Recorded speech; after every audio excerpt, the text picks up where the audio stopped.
Okay. Well, cool. We're talking about parenting and ADHD kids, and this is a topic that I know has been requested for a while. And there's some specific stuff in here that's unique, that's really important for parents to know that are going to make things easier. And then also, if you don't have kids, this is still going to be a great call because, again, it can be healing for our inner child. It can be helpful if we have nieces or nephews, or just we're around kids or we're around parents and we can advise them.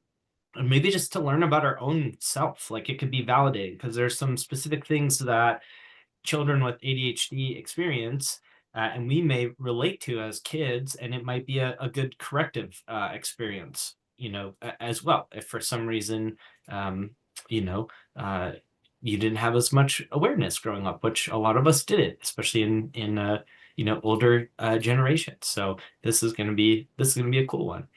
So the agenda for today, we're gonna just talk a little bit about the operating system for a kid with ADHD, because understanding some of the things that they're going through, some terms that might be helpful. So just understanding that. Um, and then we're going to talk a little bit about things they might experience, and then also some tips, top tips on what you can do, some tangible things that you can do to help make parenting easier with a kid who has ADHD, and then also like how to make them successful, how to help them thrive. First off, just parenting like an ADHD kid, one of the biggest things, and this is just kids in general, I think like older or newer generations are doing well with this, is, I mean, when we were kids and, maybe we threw a fit or something, a lot of times it might be because we're dysregulated. Like that's what's happening more and more with parenting, is teaching kids to self-soothe and to regulate their nervous system. So if you think of a kid's like crying out and having a fit, depending on the source, right? If they're just crying because they want something, that's different. But if they're throwing a fit and they're having kind of an attitude that day, it might be because they're dysregulated. And so what I'm seeing of more and more parenting, is just if helping the kid regulate their nervous system, and that's not just neurodivergent kids, that's all kids. And as we know with ADHD, a neurodivergent kid is going to have a more sensitive nervous system. They're going to get dysregulated more easily, and the brain of a neurodivergent kid is going to develop a little bit differently, and sometimes at a slower rate, and have a different volume in some of the brain sizes. And as we know, that doesn't mean the kid isn't as smart. They're just emotion regulation, that part of the brain, it might not develop as quickly as someone who doesn't have ADHD. So there are going to be some expectations of kids that aren't realistic for where they are in their development because of what that progression looks like. Now, there's going to be other gifts, right? We know that some of our brain volume in the um, prefrontal cortex and the amygdala and different things that form differently, our brain volume might be different as adults. And that can be a good thing, which is why we're less risk averse, which is why so many entrepreneurs have ADHD, because we don't get as stressed out and we can handle discomfort and commission-based income, which higher risk, higher reward. So it doesn't mean that that's better or worse, or a kid with ADHD is smarter or not as smart. That's not what's happening. Because I mean, again, Albert Einstein, right? And you've heard me say this, the smartest man to ever exist had ADHD, had autism and dyslexia. That's what historians are strongly saying with that. And they thought he was mentally handicapped until he was like 5, right? And so it's just a different operating system. And it's a dopamine regulation issue. And so for a kid who has ADHD, it's going to be a lot harder to sit still.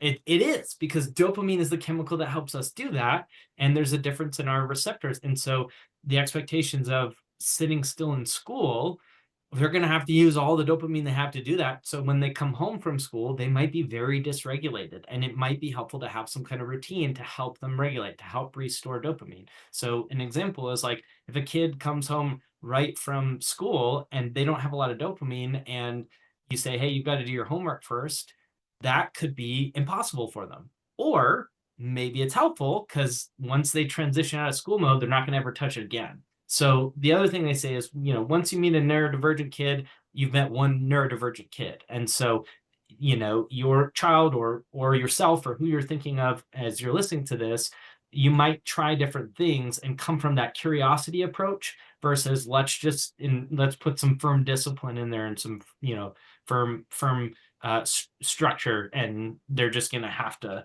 to learn, right? So sitting still, school can be very dysregulating, especially the sensory stuff. Like they might come home overwhelmed, and so they might have trouble when they get home, and they might act out. When like, if as an adult, when you're dysregulated, you're not in as good of a mood generally, depending on where you're at. I know I'm not. I could be more irritable. I can be more short, and so that could definitely happen. And if I had to go into training, like what would happen if you were in a training all day with like fluorescent lights and people talking behind you and chewing gum and like all this stuff? So right, we're going to be dysregulated. I don't even go to those trainings. I have free will. I'm an adult. I'm not going to that anymore. Yeah, kids are doing that every day, and that can be a lot. And their brains, and just like ours, even more so, are going to prioritize things that are interesting, that are urgent, that are new, that are challenging, that are their special interests. And so that's going to determine, right? It's an interest-based nervous system, and they're going to struggle more with executive function, planning. Time awareness is going to be huge. And so there's this really critical, important thing you can do if you are parenting an ADHD kid, is you get to teach these tools to them right now. And that's so special, because think if we had these tools when we were a kid. Like the fact that you're even on this call learning about this is such a gift, such a privilege, such an advantage, for your kids or anybody that you're listening to give advice to, because they're going to get these tools right away, instead of thinking like, man, what's wrong with me? Why am I behind? And then also what I would say too is how you present this having ADHD is going to affect them as well, because kids are developing a story about who they are. And so when you say, hey, you have ADHD, if they're diagnosed and you choose to, like, you have ADHD, and it's really cool. You have a different operating system, and our world is built for the majority. And so there's some stuff in our world that might be a little bit harder for you, but that's not a reflection of you or your worth or your intelligence. It just means that's the majority, and you're in a smaller minority, which is cool because you see stuff differently, right? So we're going to put tools in place to help you. And so presenting it that way, because if we say, and this is just for adults too, if we say, hey, it's this disorder, then they're going to think I have a disorder, which, I mean, in a way it is, right? It can be. So they're going to think I have a disorder, I have this diagnosis. Or if we say, hey, it's a superpower, then it can be really invalidating for the things that feel hard. So they're like, well, it's supposed to be the superpower. Why am I not a superhero? And so that, like, hey, sometimes it can be impairing and sometimes it can be really special, is a really healthy way for kids to see that. Now, some of the stuff that hasn't developed, right, they're going to have the emotional brain before the logical brain sometimes. Depends on the kid, right? So they're going to lead with their emotions. Emotion regulation is a big thing with ADHD. And again, our prefrontal cortex, they've shown that a non-ADHD person, it fully develops closer in their 20s, whereas for us, it's in our 30s. So it develops a little bit slower. And there's benefit to that, and there's impairments to that. And so that executive function might be harder for them, regulating their emotions, and finding out that line as a parent of where do you give them grace and where do you set a boundary and say, hey, that's not okay. And that's, again, we all know parenting, like, you're never ready to be a parent, most likely. And you just have to be good enough. You don't have to be perfect. You just have to be good enough and try as hard as you can, and let that be good enough, because I know how hard we are on ourselves. So they're going to have big emotions sometimes that come out of nowhere that they don't know how to deal with. And so helping them regulate is going to be very helpful, helping them find outlets for their feelings, for their anger, if they have that. So it's not destructive. Shame storms and feeling rejected are common. So remember, studies show that ADHD kids get 20,000 more negative messages about their behavior by the age of 8 years old. So if you have a kid that's at 8 or about there, they've already heard 20,000 more times that something's wrong with them. They didn't do something right. And so that's where having this unconditional love and boundaries at the same time is going to be so helpful to counteract that message that kids get on average. So the rejection sensitivity dysphoria, that can feel really hard. the fear of rejection. And then the other thing, and this is something that's really common, is sometimes it can be defiance, right? Because we can have this interest-based nervous system. So we want to do what we want to do when we want to do it. And that doesn't mean we don't care, doesn't mean we're undisciplined. The brain might be trying to regulate itself. And there's another thing that's more prevalent with neurodivergent kids, and there's two terms. So the first one is what's called demand avoidance. Demand avoidance. So this is really important. So an example is, hey, can you clean your room? No. Like any kind of demand, they want to do the opposite. That's very prevalent in kids with ADHD. And it's and I'm going to show you, because there's another one and there's another term, it's called ODD. So it can show up similar, but they're two different things. So demand avoidance is really, it's like extreme avoidance to demands. And the root of it is anxiety and loss of autonomy. Anxiety and loss of autonomy. So it's like it's even like a subconscious response to demands, because when there are demands, it kind of puts you in a box and you can't regulate, and they get a lot of anxiety. And there's a biological basis. They're still looking at whether that's biological or it's learned by a certain age. But because there's so many demands, there's an immediate resistance as like a self-protective way to do that. Now, ODD, which stands for oppositional defiant disorder. So this is a persistent defiance and hostility towards authority figures. So one is resisting demands, the other is like resisting the authority figure. And both of these are way more prevalent in kids who have ADHD, both of these. And I've witnessed these as well. So I have a chart, and we're going to include this in the newsletter. So this is pathological demand avoidance. So if your child's on the spectrum, there's demand avoidance, there's pathological demand avoidance. Think of pathological demand avoidance as just like a little bit like more extreme than demand avoidance. So I think it's fine to use just the one term here. So pathological demand avoidance is kind of extreme version of demand avoidance. Both are very common in neurodivergence. And then we have this ODD, this oppositional defiant disorder. For parents with ADHD kids, this has been one of the most powerful things for them to hear about, because you think, man, my kid won't do what I asked them to do. How do I deal with this? They can't run across the street, right? They have to be safe. I need them to learn to do chores or things around the house. And so we'll include this in here. But again, the reason behind the demand avoidance is need for control over the environment to regulate. It's an anxiety thing. And then the ODD is motivated by oppositional tendencies, frustration, a desire for power. There is medication that's really helpful for this, by the way. I've seen that work in 2 neurodivergent kids who have this, where it was really extreme, where they were getting kicked out of school, they were violent, and very different kids. So there are options, but you can kind of see if you're not driving, the difference between these two. And I'll tell you, with some techniques for the demand avoidance, is giving options with this. And so when it feels like a demand, and I do this as a coach for people who have demand avoidance, because a lot of us have it as adults as well. You'll notice when I'm coaching or if I'm teaching a class, I'm not going to give you a direct demand. I don't want people to do that to me either. So for example, if I'm teaching a training, I'm not going to say, all right, everyone, I need you to get out a notebook, paper, and get your pen. I want you to write this down right now. Like as someone into training, that would give me anxiety. I'm not going to do that.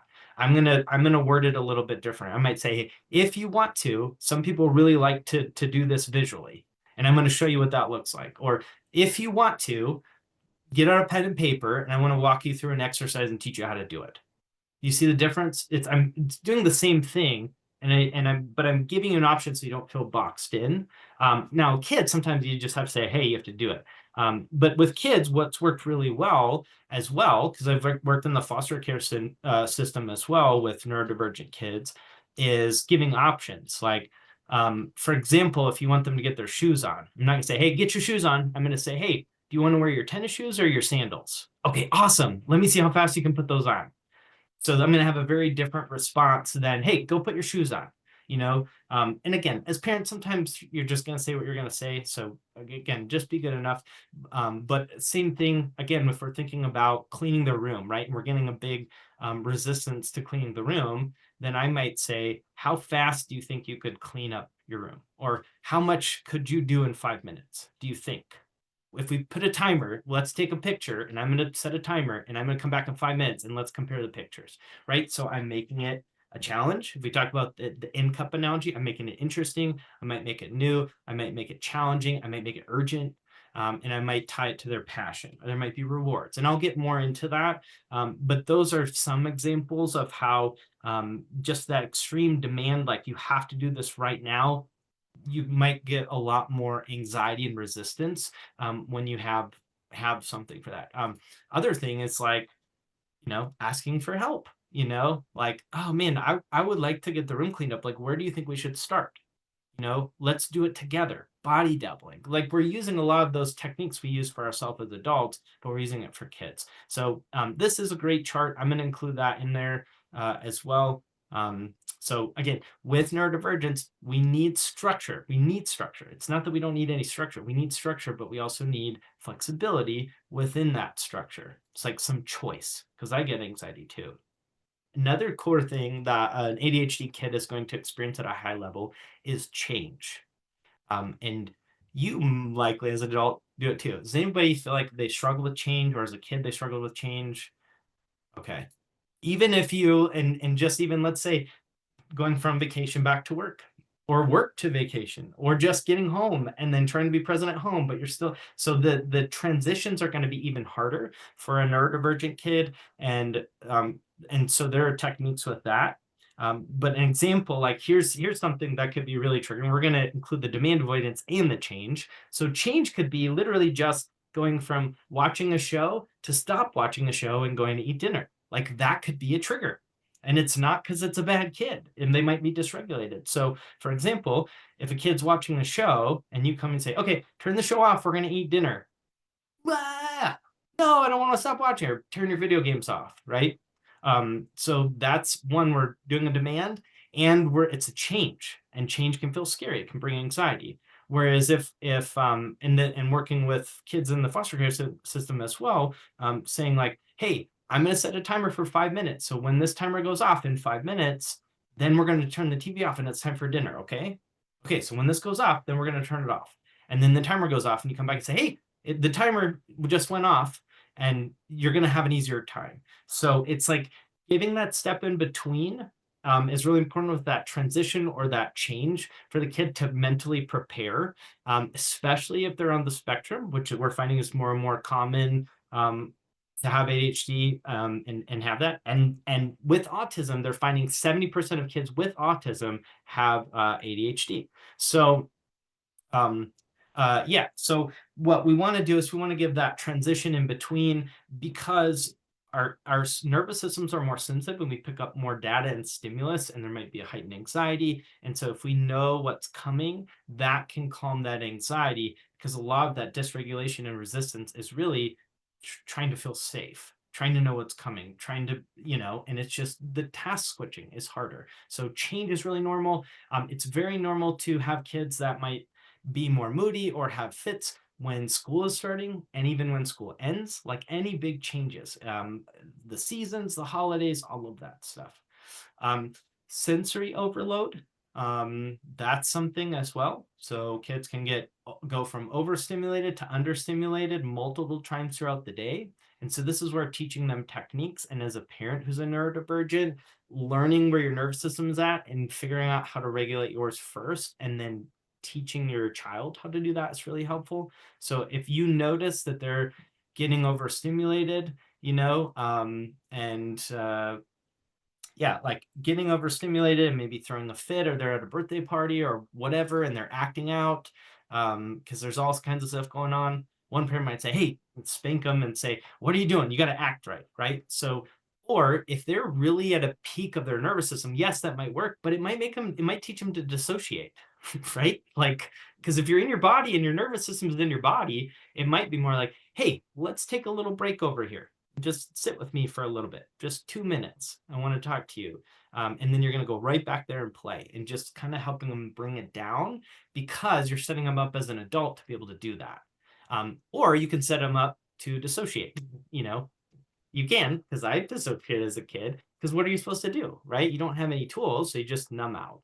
And again, It depends on the kid, depends on the parent. So there are some times where you do need harsh discipline. They need to know there's boundaries, you know? So I'm not saying this is a be all end all where you always have to be zen and teach them to breathe. I'm just saying add that to your toolkit as well, and then learn what's helpful for your kid, you know, and especially naming feelings. So what's also common with neurodivergence is called what's called alexithymia. So it's a difficulty in recognizing and expressing emotion. And so you might just feel bad. And it's more common on the spectrum. I've had this. I've had to work really hard on feeling my feelings because they can also be overwhelming. But I don't even know sometimes what feeling I'm feeling. And it's something you have to really practice. And so they might just be dysregulated. And if they learn, it's okay to say, "Hey, I'm feeling angry right now." Like that's really helpful and really healthy. And say, "Okay, wow, great job identifying that. What do you need to do to release that?" Like we're kind of teaching CBT, which is like a therapy technique in a way. But just again, we're teaching this awareness of our nervous system versus just, hey, shut up, behave, or you're going to get in trouble. Because we're not teaching them skills to regulate. So that they get overwhelmed, they get really dysregulated, they might have a meltdown or they might just shut down, you know? And so catching that dysregulation when you can is helpful. The other thing is what the studies say is that every ADHD kid has a STEM need. Every ADHD kid needs to STEM, and they need movement, touch, sound, whatever that looks like for them. They need to be able to unmask and STEM, especially if they're in school all day. And so some people might have like sensory stuff. They might have fidget toys that they can play with. They might have like a swing in the house. Some people have that. Some people, depending on the kid, for bedtime can be really hard because when that's change, demand avoidance, it's not interesting, it's not fun, it's not new. Some people use what's called deep pressure therapy. So that can calm the nervous system down. It's putting deep pressure on their arms, their legs. You can look that up.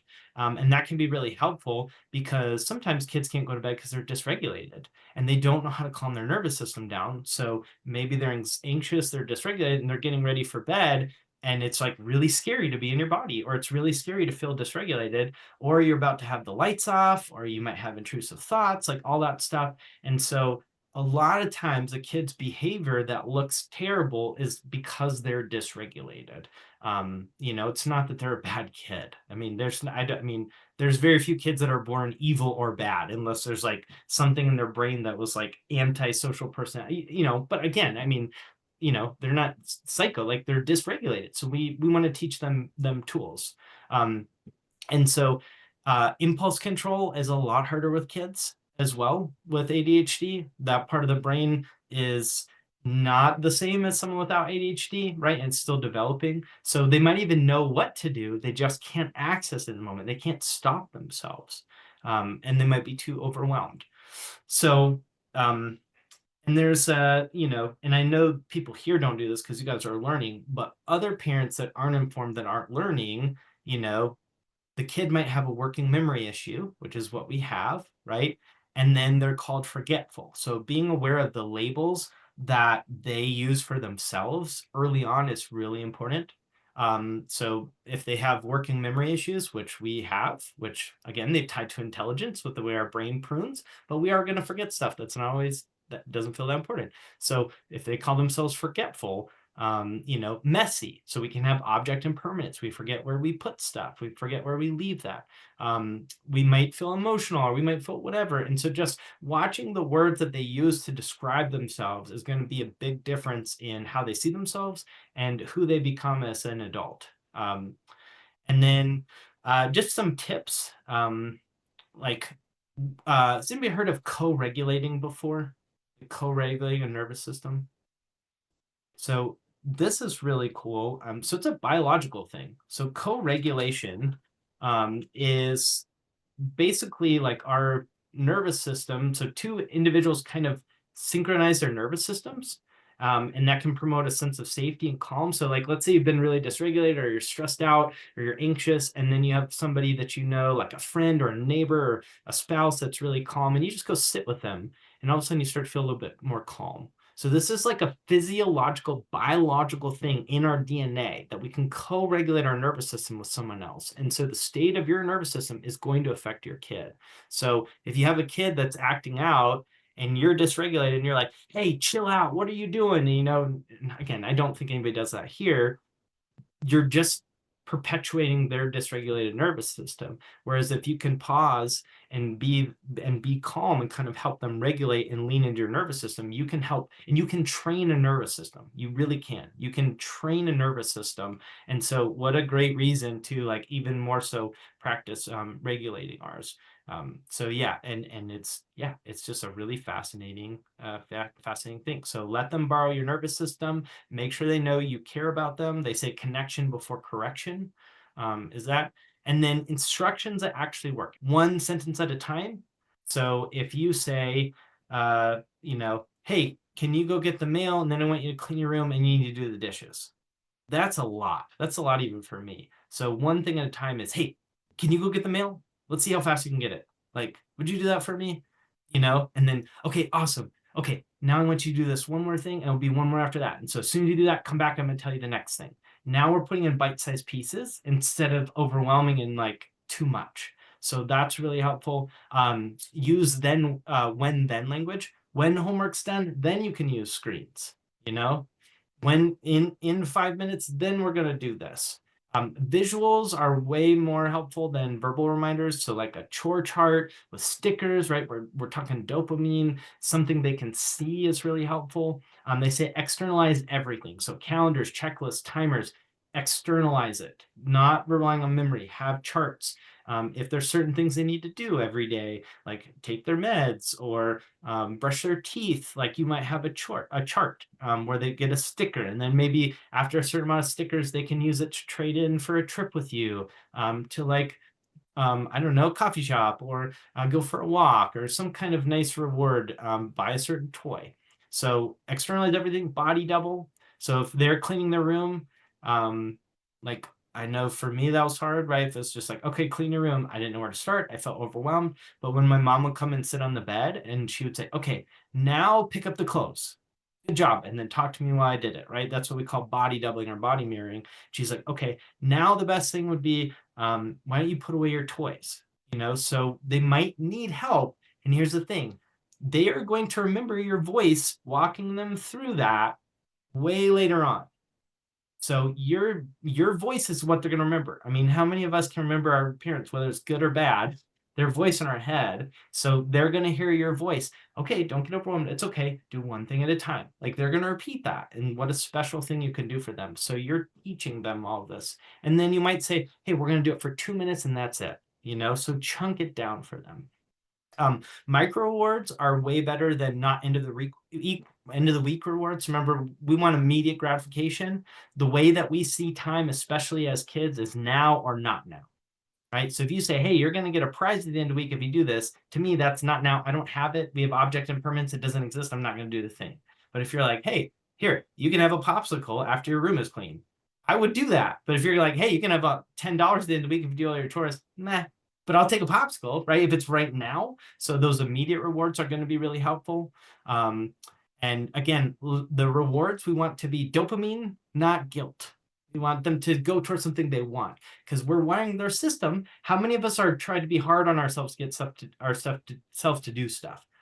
Okay. So that's a learned response, whether it's school, whether it's parents or whatever, is like, we're teaching them how to motivate themselves. And a lot of us have that really firm, harsh voice in the back of our head. And you are now wiring what that voice is. You're influencing what that voice is going to be when they're an adult. And so remember, if they've done something, we want to celebrate the little rewards, because that's what's going to come up in their brain. If they clean half of their room, they didn't do all of it, and you come in, you didn't clean your room, it's only half done. Like, come on, this isn't good. Versus, hey, you did half of it. Look at how much you did. You're so close. I'm going to come back in 5 more minutes. I can't wait. Show me. I want to see how excited I am to see how much more you can get done, right? Think of which one's going to be more motivating, especially as an adult. And again, there's discernment here, because sometimes you need to be firm. So it's not, you don't have to be a cheerleader all the time. It just depends. But remember, that voice is what's doing that. then meltdown sometimes, if you can notice, it's like, hey, are you feeling overwhelmed, right? Or you're not in trouble. We're going to figure this out together. Or let's problem solve later. Or certain things where you're helping them work through it. So punishment, we have shame as adults. A lot of us can. There's a big thing called ADHD shame that's common. Punishment can increase shame. So if you're punishing them for their traits, if it's something they can't help and they don't have the tools, and then they're getting punished on top of it, that's what breeds shame as an adult. So if they forgot something and they didn't have a tool to remember, and now they're getting in trouble, but they don't, there's, what else can they do? They don't know what else to do. It can also breed this hopelessness. And so, natural consequences can teach mastery, like, but the consequences teach it without you. So if they forgot their coat and it's cold, and they said, no, I don't want my coat, and you're like, okay, remember to bring, and they forget it. It's like, oh, you're feeling cold. Yeah, I think you forgot to get your coat. What can we do next time? Or how can I help you next time? Versus like, I told you, you should have listened to me. Now you have to be cold. Right? It's two different things. And so one is going to think like, oh, because we want to teach people to be curious and then to problem solve versus shame, shame, shame. So a couple last things, like a bin system for laundry or toys, make it easy, make it visual where they can see it. If you have it beyond a cupboard, they're probably going to forget about it. So maybe you have a bin system for laundry.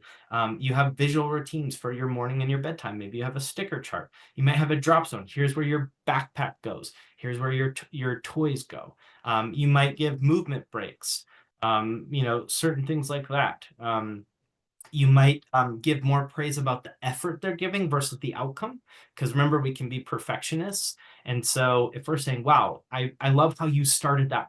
I love how you started that. Even though you didn't finish, I'm so proud of you for starting that before you're ready. Like, oh my gosh, what's the stuff we need to hear? It's this great, great opportunity to do that. So celebrate their micro wins. We want to counteract those 20,000 negative messages, and we want to point out the stuff they're doing right as much as we can. And then we want to model regulation, not perfection. Just model regulation. You can talk through, if you have ADHD, hey, I have it too. It's really cool. Here's what I do, or here's what I struggle with, and here's what I did instead. So if you have chores, let them choose the order, right? Use the timers for the transitions, the 5-minute warning, those kinds of stuff. You might even let them choose consequences. So I've also worked in the teaching system as well.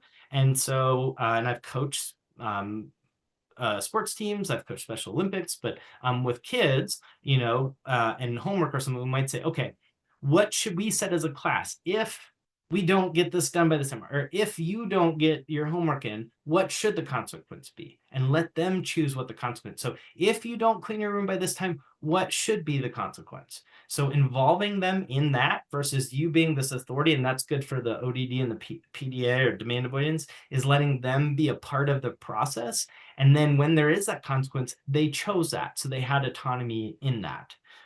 So just kind of recap: normalize stimming, movement, regulating themselves, curiosity over shame. Let home be the safe place, not the performance place where they have to be perfect. Let it be the safe place.